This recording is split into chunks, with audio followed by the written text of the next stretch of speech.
1024, 576, 1024, 576, 1024, 576.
Welcome, folks. If you're just joining us, we'll be beginning in just a few minutes.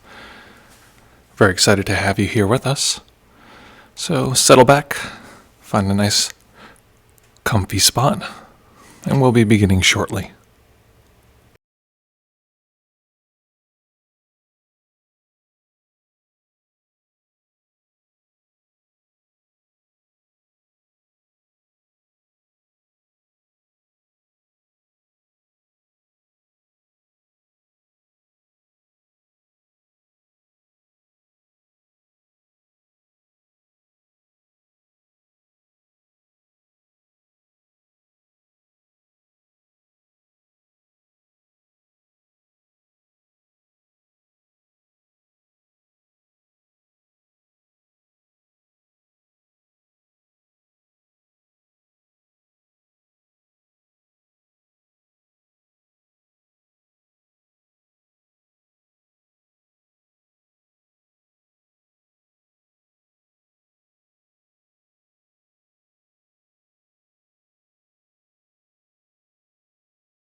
Welcome, folks. We'll be beginning in just a few moments. Thanks so much for joining us.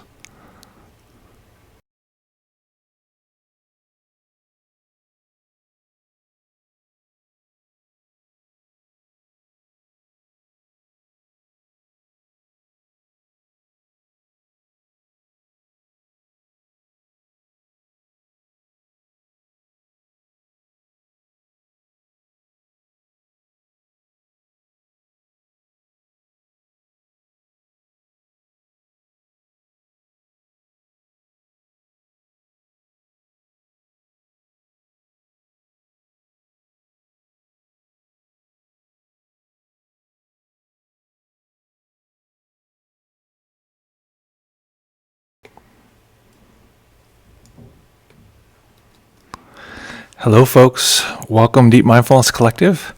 My name is Janusz, and this is the Joy of Being AliveStream. So excited to have you here.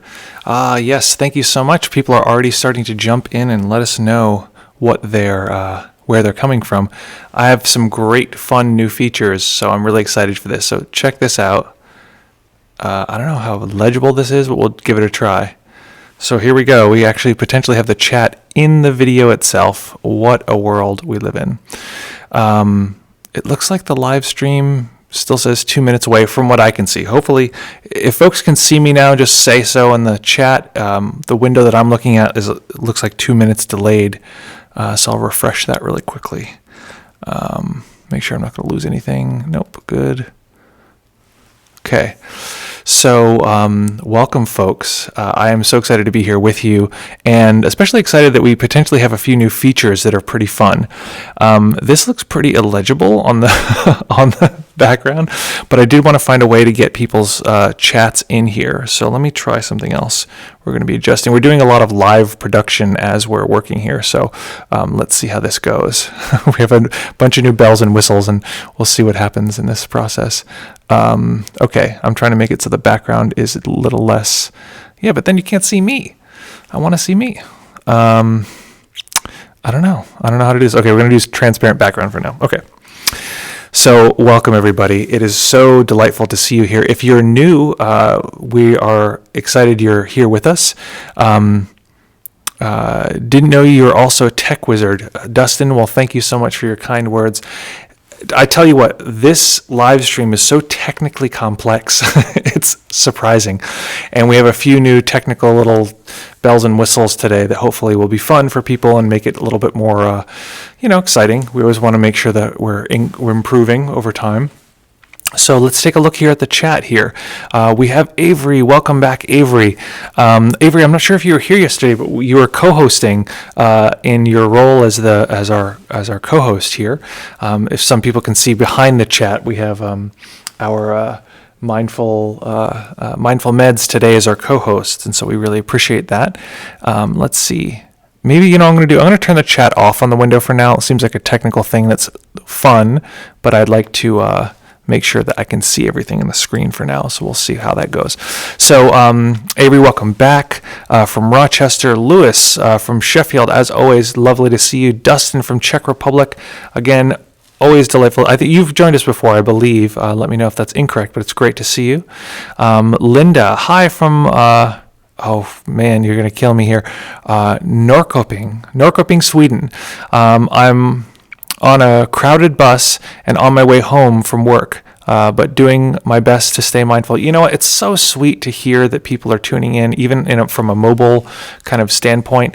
It really kind of warms my heart because you never know. I don't know where people are coming from. So the fact that you're on a crowded bus and you'll be joining us from Switzerland is just, there's something magical about that. So I really appreciate you being here and also doing it in life, because often people think that we're supposed to escape life in order to meditate, but actually we want it to be a bridge to life. So there's Deborah from Brooklyn. Thank you so much. I appreciate folks telling me where they are. And of course, there's some people who have been letting me know they're here, but they're not typing in, and that's 100% fine. We really love having you here. I've found out in the streaming community, people who don't interact actively are labeled lurkers, which I think has a negative connotation for sure, but they call it lurk love. So I really do appreciate that folks are here, regardless of whether you're typing or not. That's not the key component. The key component is that you're here and having a good time. Avery says that they're on the road, unfortunately. Well, it is unfortunate, but what's most fortunate is that you're here with us today. So a little bit about the structure and format of how we do this. So Mondays, Tuesdays, and Wednesdays at 11 a.m. Eastern Time, we get together, hang out, meditate, get deep into some of this fun stuff, and really explore what it means to be conscious and explore the joy of being alive. Hence the name, The Joy of Being AliveStream.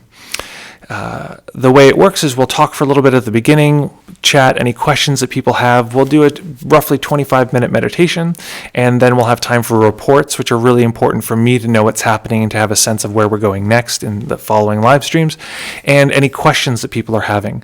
It's also important, if you are used to talking about your practice, to talk about it in the chat for a couple of reasons. One, it's more entertaining for everyone, but also I think it's really important to build a culture of people talking about their experience from a first person perspective.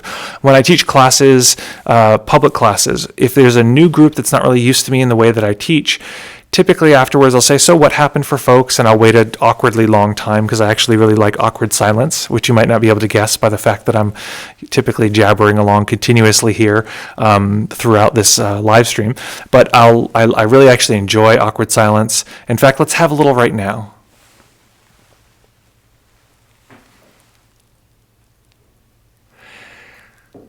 I was trying to describe to Ralph what it's like, and I was like, it's like a beautifully strung invisible bow. And I think there's this sort of slight anxiety that arises from knowing that there's a pressure that you were supposed to take an action or something like that, and then not doing that and being okay with having equanimity with that. There's something incredibly sweet around that, because you can't have awkward silence except within a certain range of intimacy. Like, it has to be someone you know a little bit, but not a ton. And it has to be, some sort of connection, like you're trying to connect, but that kind of thing. So I just wanted to pause and have a little bit of elegant, luxurious, awkward silence, which is the way I experience it. So, I forget what the heck the point I was making was. If anyone remembers what I was talking about, I fully did the meditation teacher thing where you just like shut off reality and come back and you're like, oh, right, we're in a live stream. So I was making I was telling some kind of story, but the general progress is that after talking about our own practices. So when I teach a general class, I'll wait there for a long period of time for an awkward silence, and people will finally report and they'll be like, it was good, and I want to develop a culture where people are really comfortable talking about their own first person perspective, which is something very common for Shinzen. So how this stream works is it's supported by you, and my personal goal, I was thinking about this today, my personal goal is to transition to really just making videos and teaching all the time. Currently I teach all the time, but I don't make videos continuously. So support for this stream, support for us in general, so working with us one-on-one, all of that is different forms of helping us not only help people, but also create content that is endless, evergreen. It can continuously give, which is why we're starting the second channel, which will have all the playbacks for all of this stuff and that kind of thing. So ways to support, one is just to share this, let people know that we're live right now, let people know that we're going to go live next week on Monday. We're starting a new theme, and I want to make a theme calendar too, so that folks have a real good sense of how this is going to unfold. I was talking to John earlier today, and I was thinking maybe the next theme would be about emotion, detecting emotion, and navigating emotion. But let me know what you think. We've talked about a few different possible themes. And I want to make a theme calendar, and I want to, ways to support. So one way is just to share it. Another way is to do what's called a super chat. And in the chat, you'll notice there's a little $sign. If you want to give any amount of money, first person gets a triple high five from me. And the last person who gives a super chat gets to co-host the following day or week's class. So yesterday, Mindful Meds gave us a wonderful final donation, and so they're co-hosting. Thank you so much for pulling the weight and co-hosting with me here. And let's see, what else? So that's what you can do. But of course, we want you here more than we need any particular donations, but it does help support the stream. Dustin says, that's really cool. John, love you too. I appreciate this group so much. I love being a part of this community. John, that's so sweet. I really appreciate that. And Dustin, thank you so much for being kind and welcoming to John. It's so special to me. When I had I was planning this for almost a year, and I actually somehow never thought maybe it could feel like a community, which is hilarious, but it does. And there's something so magical about it, feeling like a community with folks in Brooklyn and folks in Sweden, and here we are together. And I think that something I think about a lot is the quality of a bond. And that's one of the main objects of meditation I use in my relationship with my fiancée, Rakhel, is the quality of the bond. What is that palpably experience like now, emotionally, sort of psychically, mentally? And I think it's actually worth noting now that there is a greater bond in this community that we're experiencing now than there was a month ago, 2 months ago, right? Obviously, we had no contact with each other or little contact, but there is a sense of bond, and the more that we are aware of that, the more it cultivates that experience of the bond. So I really appreciate your kind words, John and Dustin, for the support, and everyone for being here. And maybe we'll just take a moment as we begin to just pay attention to that experience of the bond and pay attention to that experience of feeling connected. And some part of us might not feel connected, but that's okay. That's normal. That's human. So wonderful. Today's going to be our last meditation around the theme of joy. Of course, we're allowed to feel joy even when this live stream ends today. I fully encourage folks to continue to feel joy if you'd like. And of course, we're defining joy in a pretty broad spectrum way. So contentment or equanimity and the actual emotional experience of joy are all welcome. So I'm going to be encouraging folks to practice in stillness. So what you're going to want to do is find a nice comfortable position that you can hold the body in for the duration of the practice.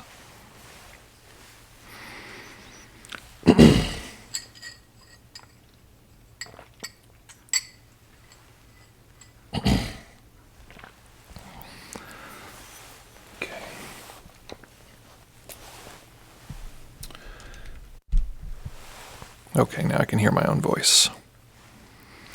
Wonderful. Okay, so holding your position for the entire meditation is going to be helpful.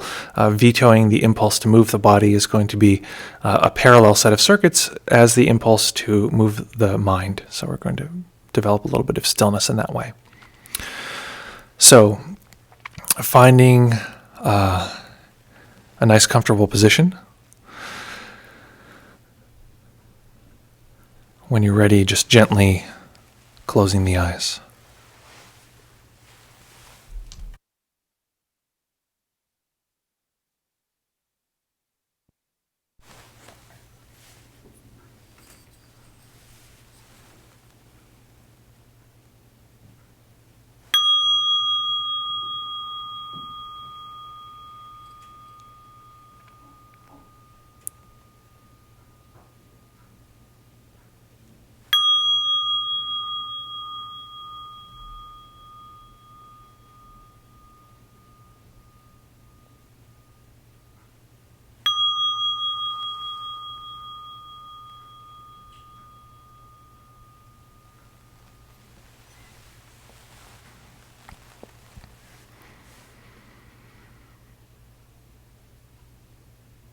Beginning by taking a few comfortable deep breaths and just feeling the body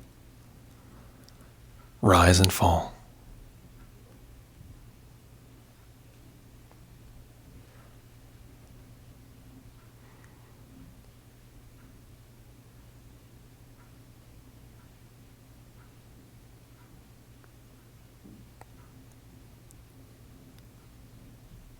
We begin each meditation with the momentum of all of the previous moments.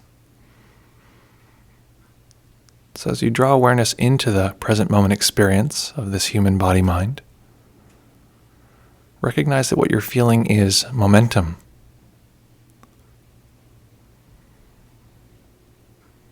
It's the momentum of a lifetime of conditions, many of which we had no control over.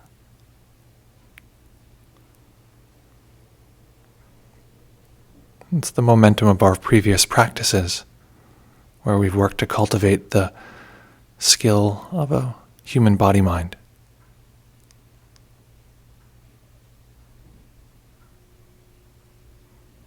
And of course, it's also the momentum of billions of years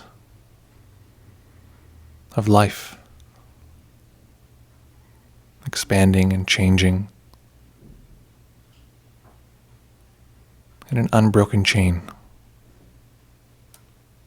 all the way to this moment.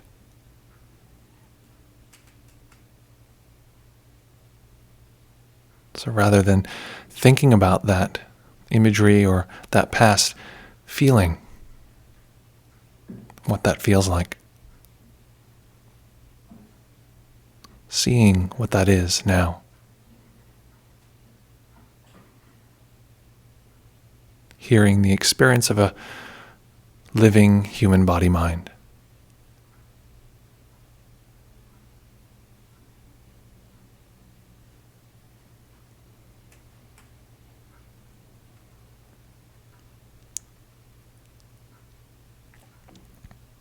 And throughout this practice, we're going to make an effort to stay connected with this awareness of this living quality of our experience, watching the verb tense of sensory phenomena.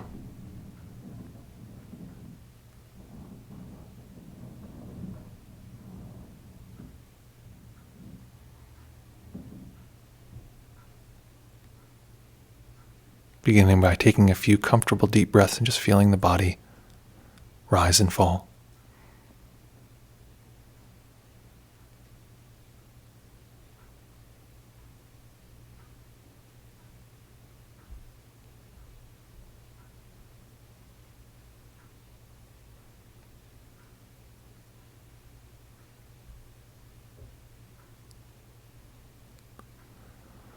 Sweeping through the body to be sure we're not holding any undue tension.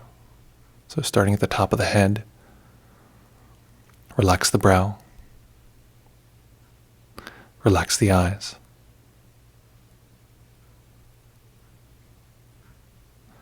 allow the face to go smooth,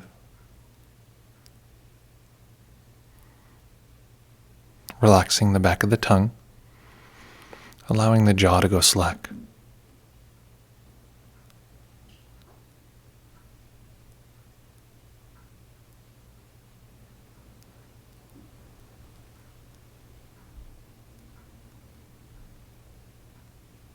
Relaxing the neck and the shoulders, the upper arms, elbows, forearms, wrists, and relaxing the hands.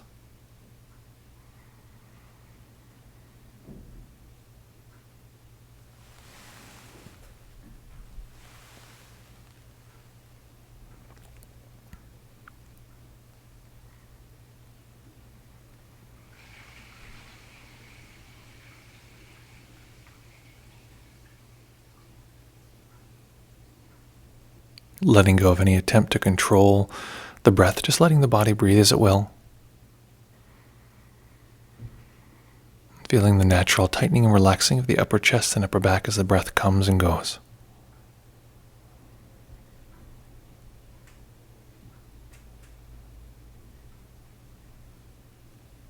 Relaxing the belly and the lower back. Relaxing the hips and the upper legs.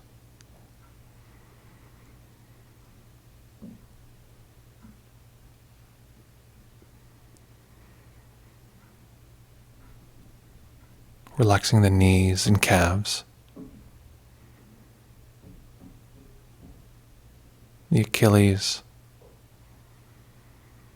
the ankles, and relaxing the feet.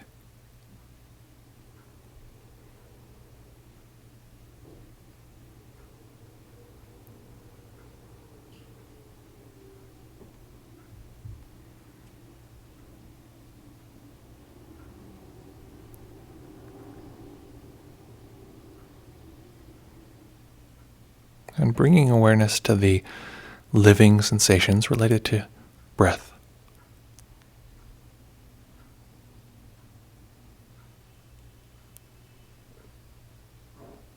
And finding a way to feel very settled with these sensations.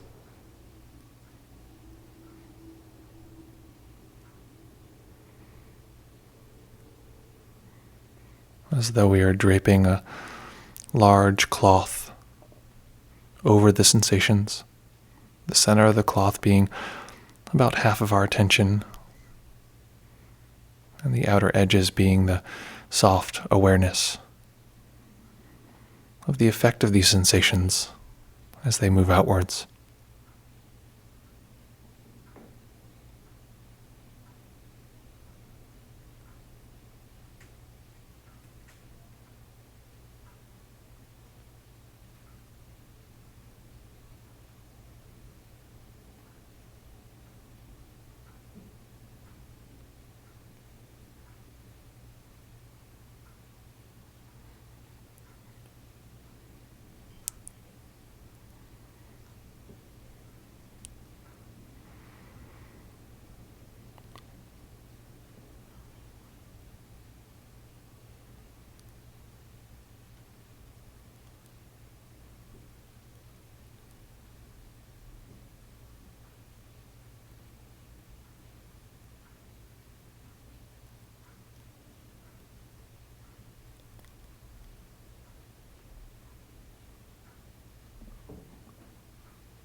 Depending on what kind of mind we're arriving to the meditation with today, we can make an adjustment. If we find that the mind is jumpy, agitated, being pulled around a lot, adding more tranquility, more physical relaxation, settling the mind, looking for the quality of the sensations feeling like home, even below the agitation of the mind, wiggling around.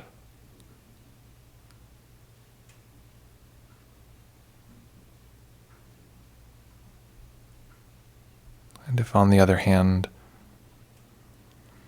the mind is foggy or sleepy, seeing if we can pay close attention to the vivid qualities of these particular sensations. And if it's helpful, we can employ a breath counting strategy, counting each breath cycle up to 10 and then backwards down from 9 to 1.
Now we're going to make a slight transition.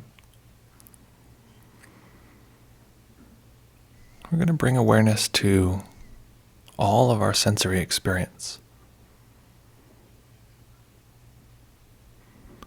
And typically to do this, we want to be using a bit more of our awareness than attention. This is a kind of globalizing consciousness. The conscious mind is collecting all of the sensations together, rather than looking for any particular one. It involves a kind of letting go, allowing everything to become sort of soft,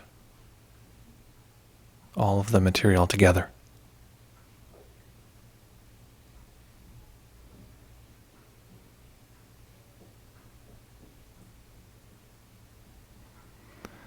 And we're going to use an inquiry question to have contact with our senses and explore the sensations.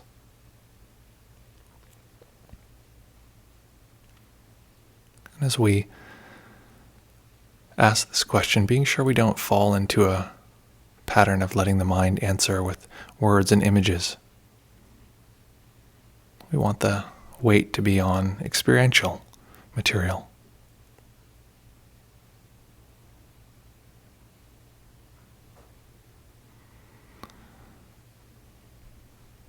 And the question is some form of this.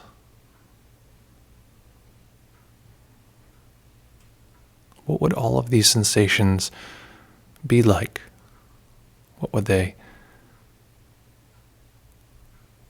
look, feel, and sound like if I were fully alive? Or if I were fully in contact with the living nature of my experience?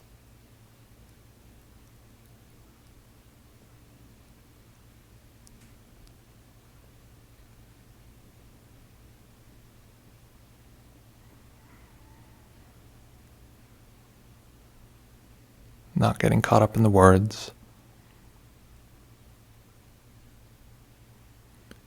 Once we have a sense of the sentiment of the question, simply asking our senses.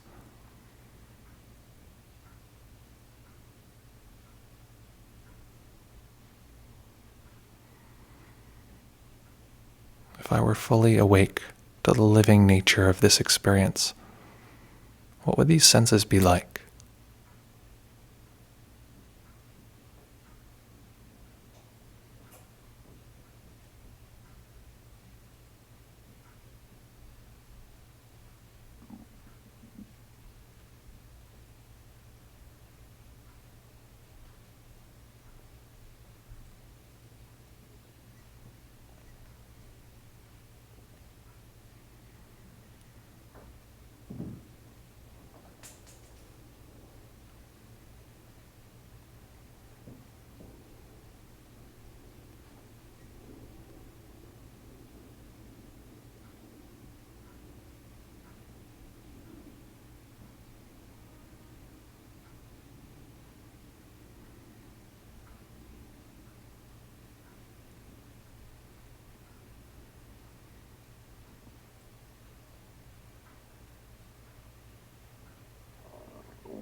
If this system were fully in contact with, fully awake to,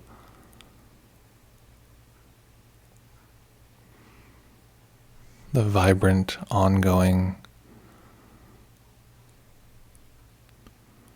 animated expression of life, what would that experience be now?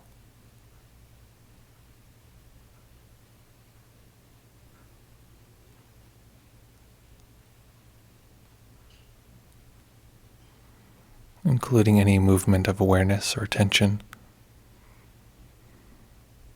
including any craving, wanting things to be different, expectations.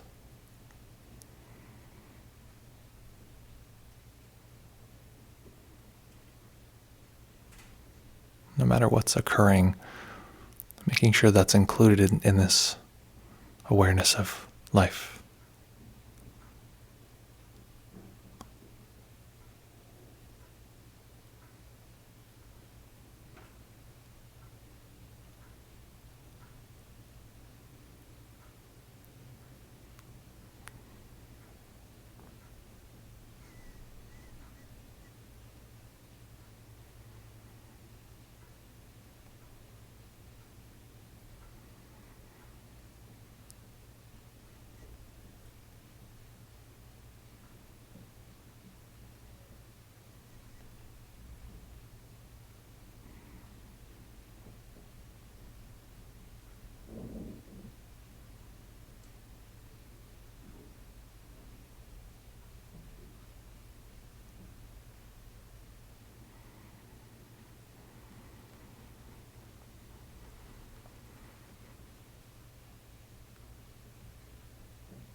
And if the mind wanders,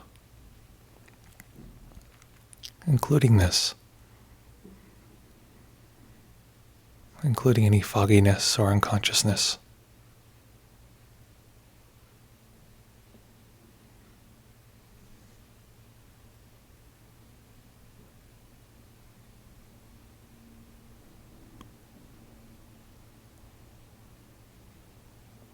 another way to ask the same question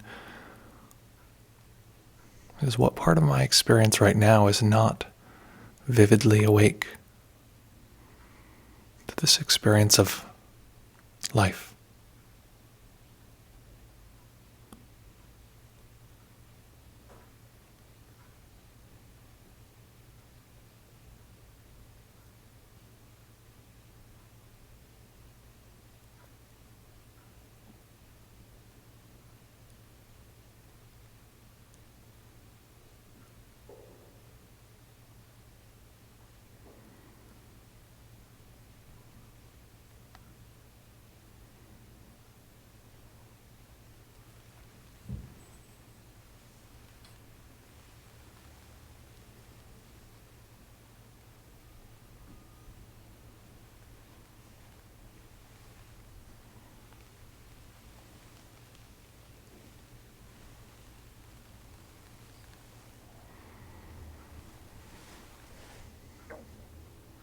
Allowing a little bit of light to enter the eyes.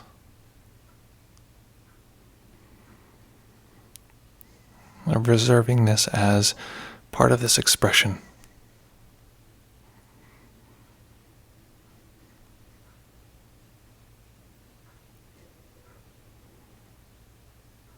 And as we eventually allow the eyes to fix on one point as they fully open, watching life unfold in front of us.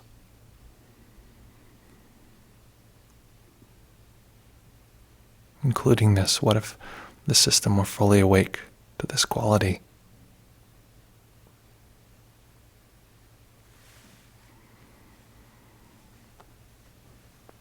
And paying close attention to this experience, this transition.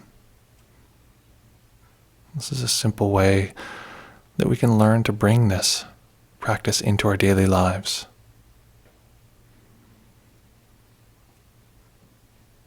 Here we are sitting with our eyes open, as we often do. The only difference being a willingness to ask the question,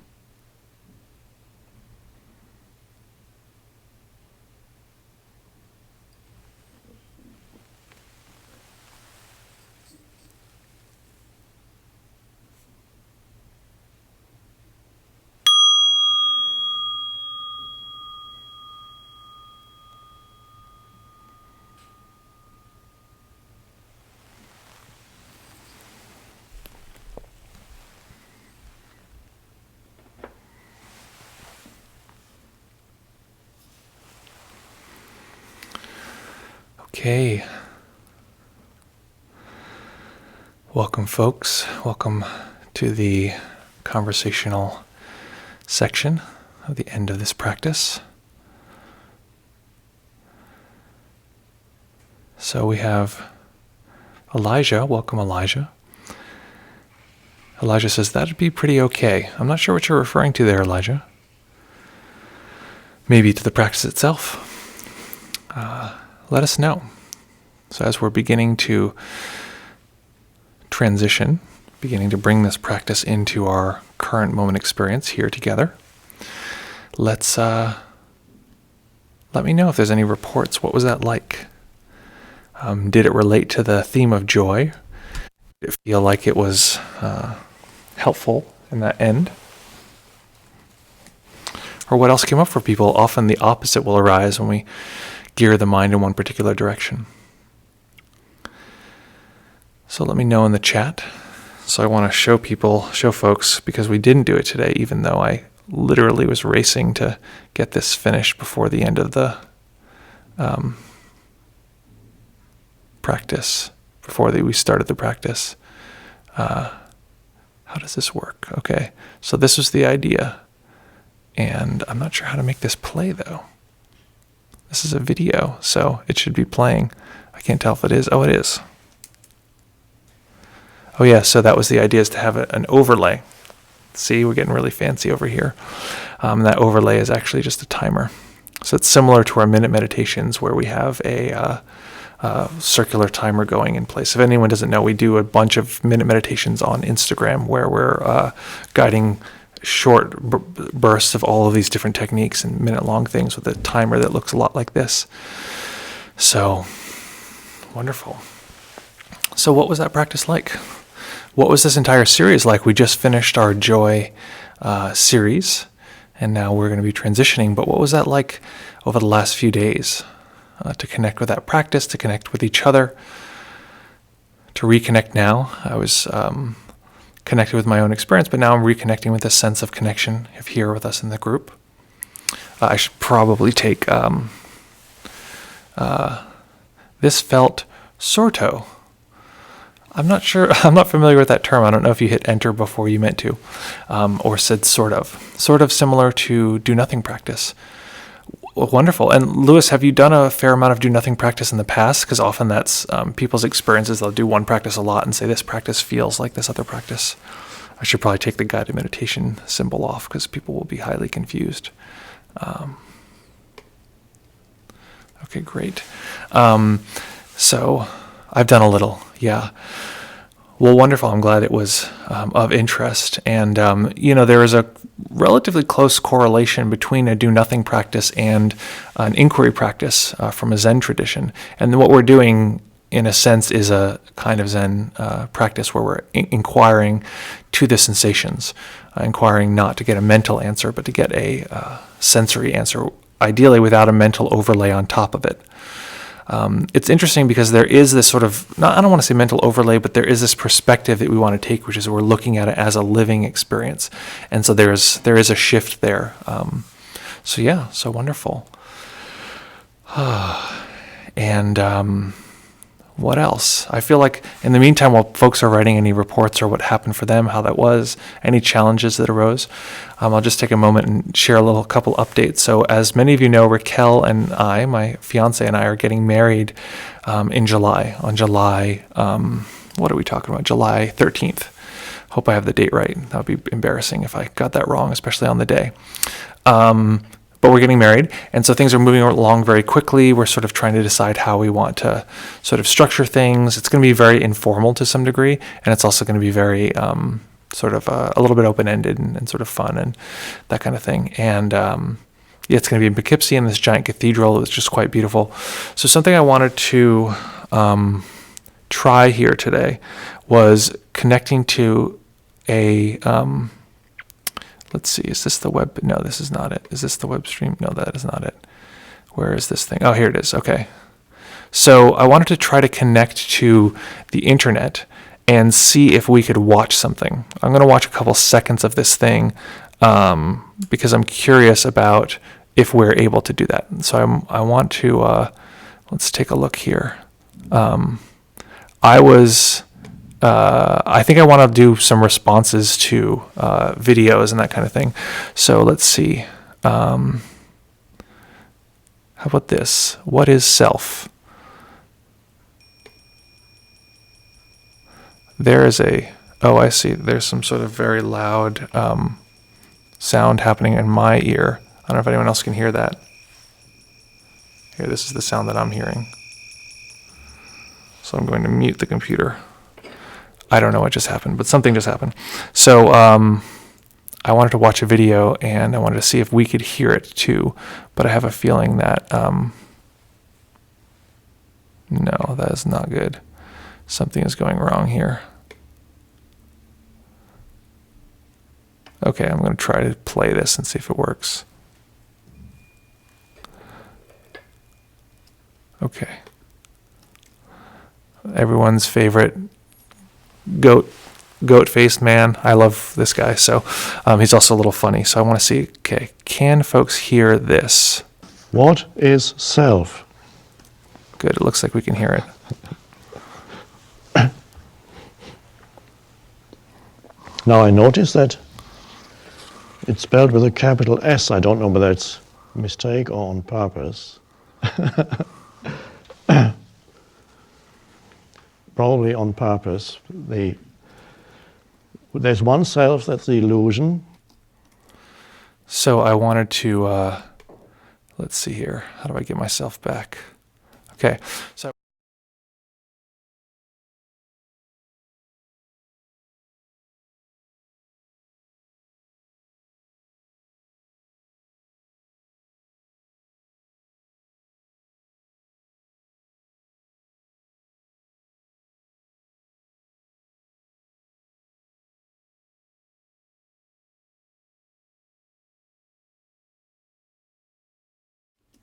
Okay, how about now?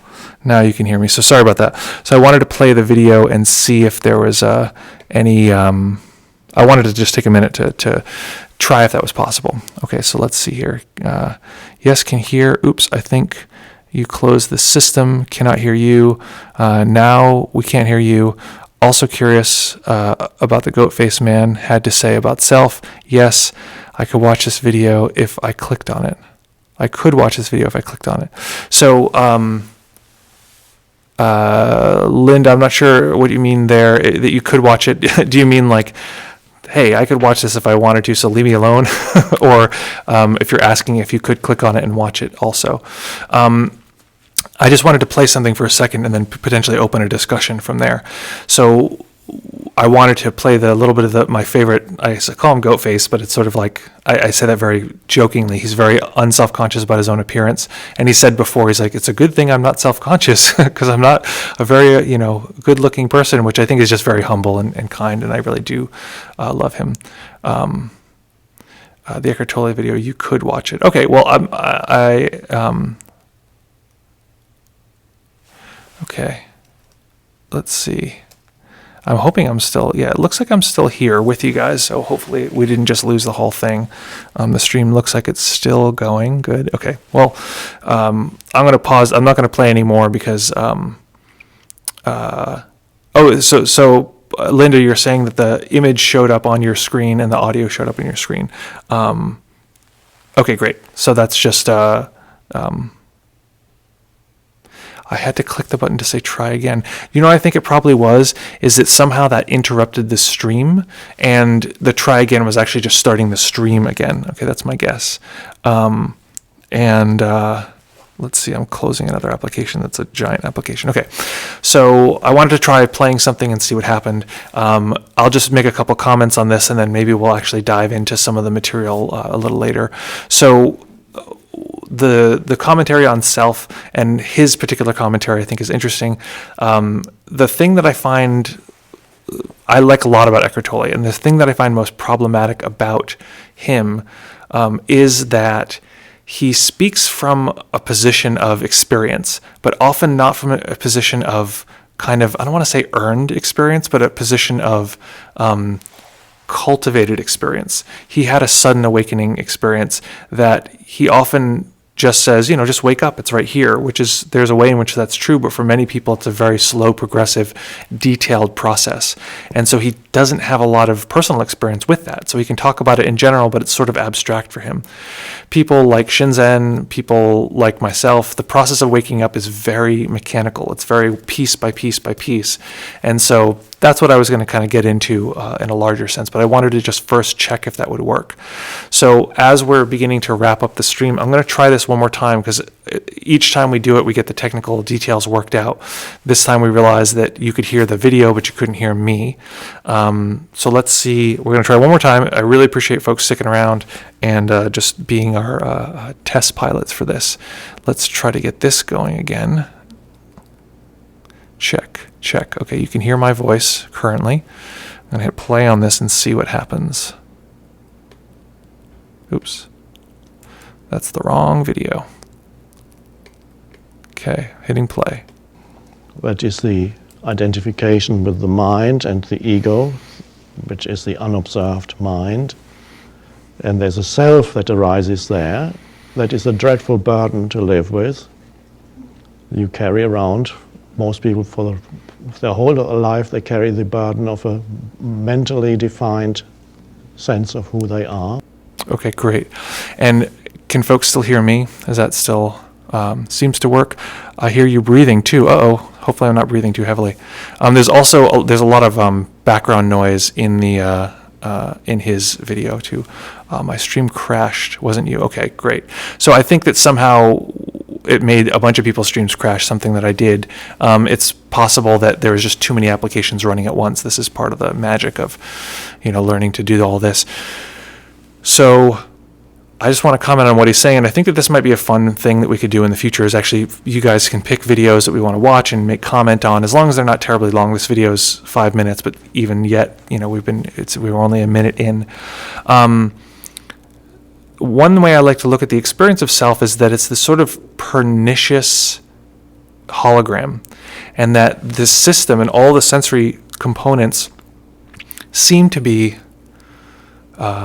geared towards and structured towards implying that there's something there that needs protecting. And it makes perfect sense from a evolutionary point of view that the entities, the beings that had an experience of self, that all of their senses overlapped and created this random, quality that we would call self, were more likely to survive because they protected it. They wanted to bolster the self. They wanted to move up in it's societal experiences, these kind of things.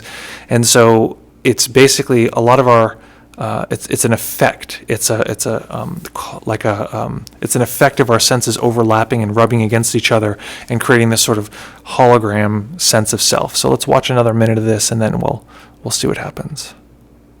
Let's see. Will it play? Me? What about me? That's the little self, the illusory self. And that's the self that most people refer to when they say I. But I potentially has a deeper meaning and is the deepest word, perhaps we could say, in the language. In its truest sense, I refers to who you are beyond the form, beyond the thoughts and the emotions. You as the consciousness is the self. Now the self has no form. You cannot grasp it, you cannot see it, you cannot really define it. You can never say, there it is. Because who is saying that? You are the consciousness, the perceiving. You are it. So I'm going to pause there real quick. And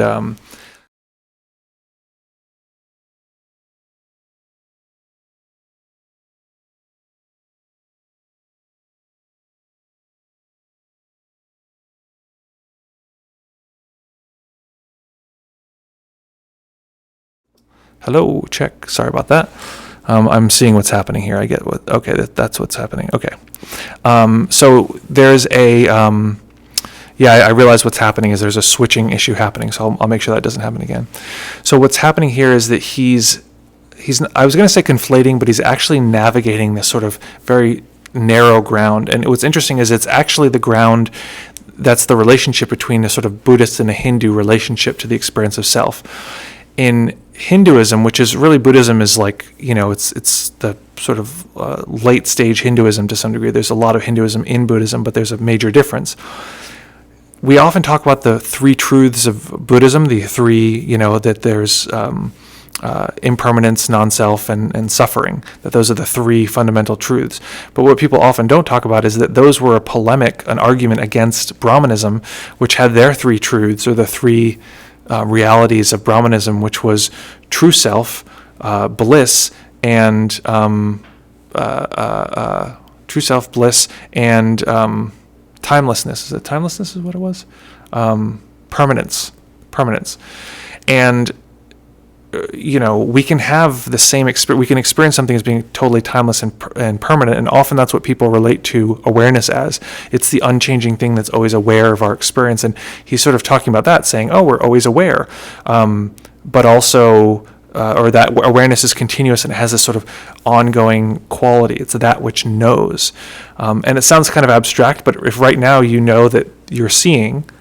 Right, it's the part that knows. It's not the part that's so worried about the seeing. And Shinzen actually doesn't talk about awareness that much, but it's the part of us that apprehends, that knows. So right now, can you tell that you're seeing?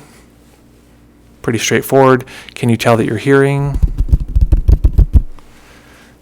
Pretty, obvious. Can you tell that you have a body sensation, right? And we all pretty much know that the experience of having a human body mind is, each one of these things is different. Each one of these sensations is very different, but something new each time we pointed at a different one. Something was the same. And so it's that quality that he's talking about as being kind of eternal. So he's saying two things. One is that the sort of small sense of self, which is what Buddhism tends to focus on, is not real. It's an illusion. And at the same time, there is this larger sense of self that is permanent, which is awareness, which is the consciousness. Buddhism would argue that consciousness is only dependent on sense experience, and if sense experience breaks apart thoroughly enough, the consciousness breaks away too, and we experience an ordering structure that is independent of the sensory momentum of our experience, the unfolding in that way. So I just wanted to comment on that. If anyone has any questions or comments about what we just said or anything about the practice, please let us know in the chat. We're going to start wrapping up here. Right now, our winner for our next co-host is Lewis. Thank you, Lewis, so much. I appreciate that, and you'll be potentially our co-host with our final super chat, unless there are some final contenders at the end who are wanting to co-host. So let me know what that was like. We watched a little video. We talked a little bit about it. This could obviously change the stream a fair amount. We could end up being here for some time talking about some of this material. And of course, I'd love to hear if you have videos or you have things that you'd like us to go over. The other thing I wanted to add was potentially bringing people in live and actually talking to them about their practice. I thought that might be really fun. So wonderful connecting with you folks, and I look forward to seeing you in just, how many days is this? It's just 4 short days. We'll be back here together on Monday, starting with a new theme, and hopefully by then we have a theme calendar so you can look months ahead of time and see what we're going to be learning and what we're going to be exploring. So thank you so much for joining. Make sure, just so you know, you can continue with a chat after the stream ends, and both sound fun and great. Well, I'm glad to hear that.